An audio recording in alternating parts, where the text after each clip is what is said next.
اعوذ باللہ من الشیطان الرجیم بسم اللہ الرحمن الرحیم۔ فتح عرفان میں یہ واقعہ موجود ہے۔ روایت میں ہے کہ لبید بن اسم اور اس کی بیٹیوں نے حضور اکرم صلی اللہ علیہ وسلم پر جادو کیا، جس کا اثر سرکار دو عالم صلی اللہ علیہ وسلم کے جسم مبارک پر نمودار ہوا، لیکن آپ کے قلب و عقل پر اعتقاد پر کوئی اثر نہیں ہوا۔ چند روز کے بعد حضرت جبریل امی حضور اکرم صلی اللہ علیہ وسلم کی خدمت میں حاضر ہوئے اور عرض کیا، رسول اللہ صلی اللہ علیہ وسلم، آپ پر یہودی نے جادو کیا ہے اور اس کا سامان اس نے ایک کنویں میں پتھر کے نیچے رکھ دیا ہے۔ حضور اکرم صلی اللہ علیہ وسلم نے حضرت علی کرم اللہ وجہ کو حکم دیا کہ وہ سامان لایا جائے۔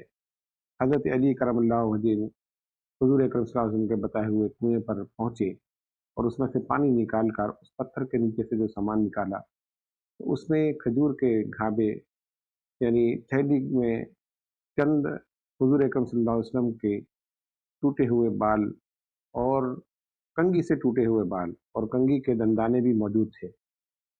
اس کے علاوہ ایک ڈوری کے اندر 11 گرہیں لگی ہوئی تھیں اور ایک اور موم کا پتلا جس میں 11 سوئیاں لگی ہوئی تھیں۔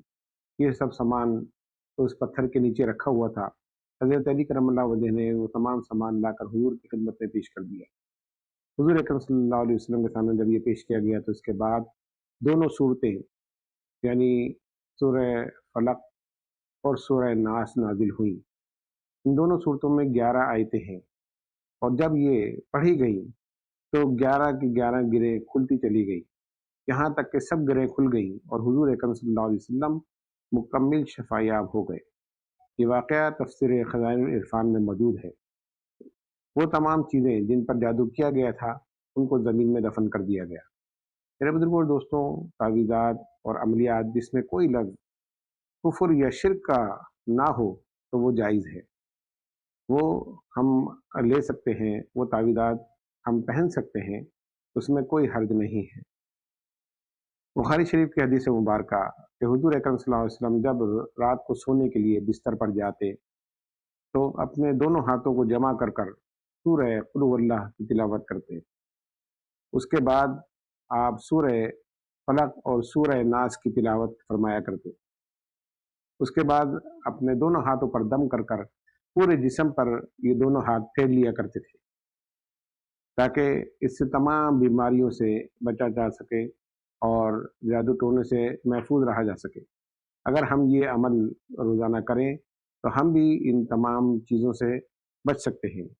یہ دونوں صورتیں جو ہیں شیاطین، جن اور نظر بد، حاسد وغیرہ سے بچنے کے لیے ایک مجرب علاج ہے۔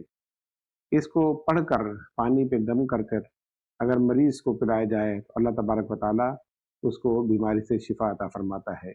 کوئی آسیب زدہ ہو تو اس کے لیے بھی یہ بہترین نسخہ ہے۔